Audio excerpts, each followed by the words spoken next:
Mr. أشرف عبد العليم. أهلا وسهلا شرفتنا.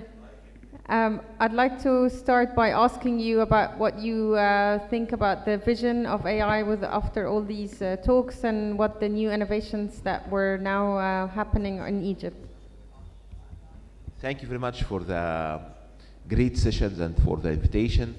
Really, I'm very interesting for what I heard, and I think we need to do more effort on the AI, especially when we're talking now about generative AI, but while we try to build our legacy AI.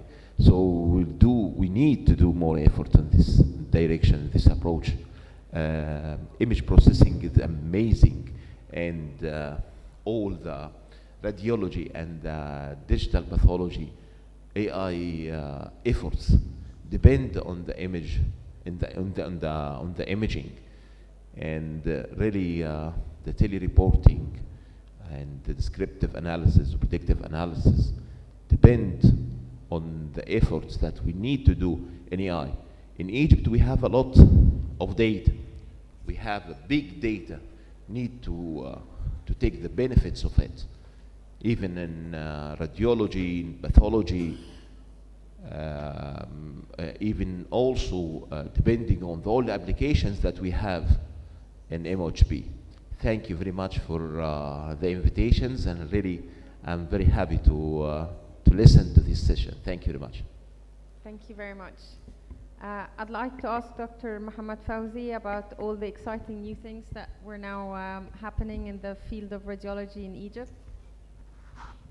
Thank you, Dr. Amanda, for moderating just such a unique session, actually. Because AI, I think, in my perspective, is really growing very fast. Its pace is much faster than the diagnostic pace itself. The research work that's being done, the algorithms that are being implemented, organ by organ and pathology by pathology, is very good. Is growing.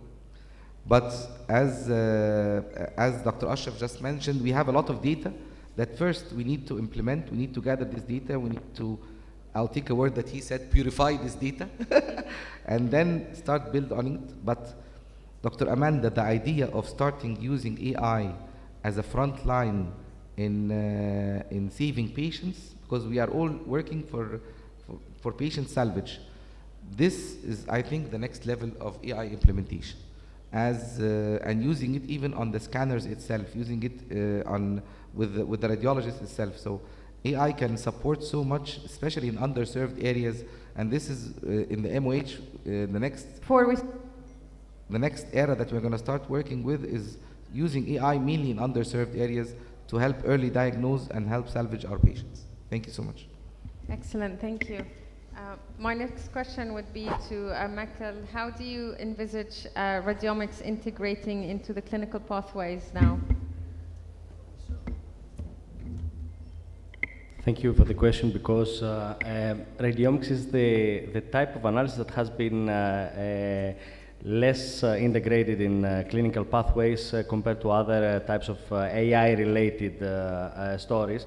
The reason is, first of all, understanding of radiomics, and people really don't understand the radiomics yet, but we're getting better and better. Second is the reproducibility crisis that I described. But there are softwares at the moment that integrate radiomics, even for the measurements that you described in your talk. There are some of the vendors that include radiomics analysis in the measurement calculation. They don't disclose how, but I know this happens. And there are attempts to incorporate radiomics on things that have to do with biopsy, because biopsy and tissue sampling can be done virtually. And radiomics I think radiomics is the way to go, because we have the texture of the tissue, that we have the information that we cannot see with the human eye, and can basically give us information that will be given later on by pathology, and we can have this a priori. So I think the way to go with radiomics and to implement it in clinical practice has to do with tumors, and we'll see this happening more and more in the future. Excellent, thank you. I think my next question will be to Dr. Ibrahim Al-Mogi. You have both heads. You're an excellent radiologist and you're an excellent innovator with industry. How do you see the role of industry integrating into countries like Egypt, like the Middle East, and how we can work collaboratively? What are your challenges to making this happen, and how can we help?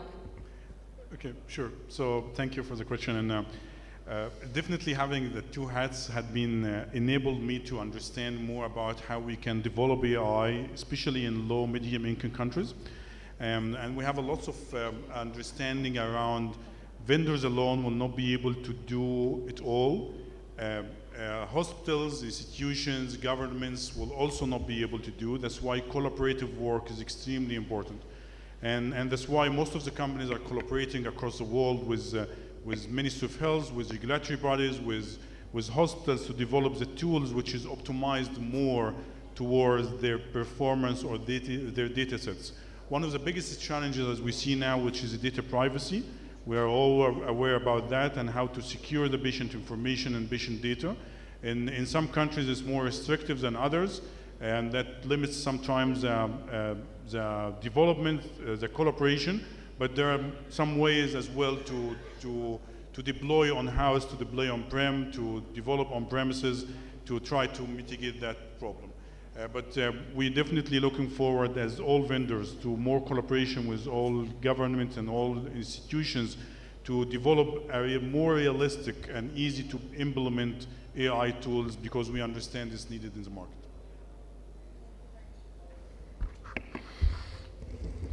I have to comment or oxygen to the last two speakers.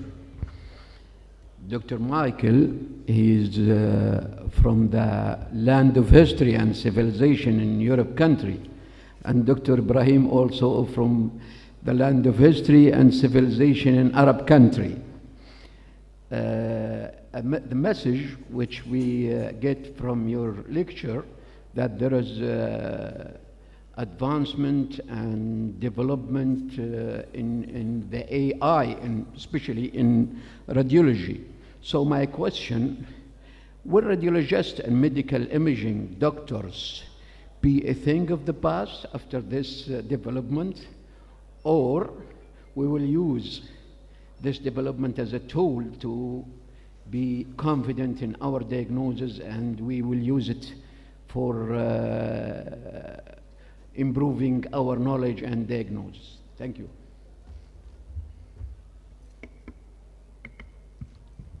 I think that this is an opportunity we shouldn't lose, and at the moment we're trying to involve many more people in the process of developing but also applying AI algorithms, because people are deterred by the idea of using coding, for example, to develop a model. Because if you are a radiologist, you don't want to code. You want to go there and diagnose images. But if you have the nice tools to help you, and you know how to evaluate them, you know how to understand how they work, and if they make a mistake, how to describe that mistake and see where it is, and use your own thought to solve the problem, I think these things will help us, relieve us from tedious tasks, and later on everybody will be using them. But we have some way to go until we establish this in our departments. Well, actually, I have also a small comment. I would like to second my opinion with Professor Jibril's opinion, because by the end, AI is a supportive tool, and we have one very important topic which is divided into two arms, which is ethics and eligibility. So who will be held eligible in the presence of any wrong diagnosis? And also, I would like to emphasize that AI is a tool that is built on data given by human beings, by radiologists, by engineers, by techs. So if I give the wrong data, I will get by the end the wrong AI tool, or a biased data that is biased, I'll give a wrong tool. So the human factor will always be present. The verification of the radiologist or the clinician, like in digital pathology or even in digital health, will be always present, but AI will support in aiding the radiologists especially in domains where there are big volumes, like in screening, where you have hundreds of cases. Served areas is a primary defense mechanism, but still the human factor will never, you can never stop using depending on the human factor. Thank you so much. By the way, there was a legal suit, I think Dr. Amanda can second me on this, in Europe, where a hospital implemented AI without verification from a radiologist, and there was one time wrong diagnosis, and the lawsuit was done, and even payment was paid for that. Right, Dr. Amanda? Yes, in Europe and in America, we don't use AI independently yet. It just enhances and accelerates our processes, but the radiologist remains the core expert opinion in this workflow. And even with a simple example with orthopedics and anesthetics, they try to read preliminary their own scans with chest x-rays and bones, etc., but they still always need to come to us. So being a very good radiologist, knowing your trade, knowing your skill set and enhancing it is the way forward. Don't feel intimidated that AI is happening and that it can do a lot of things. It's only there to enhance your jobs. So I think that's the way forward. What do you think? Yeah, I would like to add one more comment as well, in that so there are two tracks, and both of them are moving into positive direction. The first track is the burden on the radiologists or physicians. Let them or make them feel we need to have more AI tools. We need to have tools to help us in everyday practice. This was not there 5 years ago, and COVID was one of the reasons to accelerate that so much. So with more days happening, more radiologists, more physicians get convinced we need to utilize and use AI tools. On the other hand as well, training of the algorithm, using the AI models, no-code theories, generative AI, are as now is more mature and enable faster development of the tools. So both directions is moving in a positive way to have more implemented tools in the hospitals for daily practice. Thank you. Any more questions for the panel?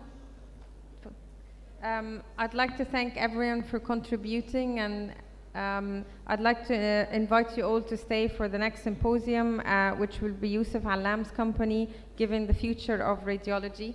Mr. Ismail. I have a question for Dr. Isaac Okay. concerning the beautiful images generated by AI. The CR cinematic reconstructions based on different modalities, maybe CT and maybe MR also. So as an interventional and diagnostic radiologist, I am asking myself, in the future, are we going to continue to look at images, so slices and cuts the same way, or are we going to go straight forward to these reconstructions and maybe see what the AI is giving us, and we are going to adjudicate, tell it, yeah, this is right, this is wrong, I don't think so, etc. So what do you think it is going to be? I think because it's a new technology and because we still need to look at other things in the image, we will always rely on the native images, the standard MRI and CT sequences that we use. But this is an added value because it enhances our communication and it enhances the way we look at images. So it gives us a story quicker, but then we will also have to go and look at the native images. We also don't understand the full spectrum of its limitations and artifacts, so this is something happening. But it's really exciting, and I remember my mentors when I first started radiology, they said if you know anatomy, if you know your pathology, your job will only get easier, because as time goes by, instead of 2D imaging, we move to 3D imaging and then functional imaging, and now we have AI and all these nice algorithms. So the future is brighter, I think. More challenging because we have to learn a lot new things, but more exciting. Thank you very much. Thank you, everyone. Sharaftuna.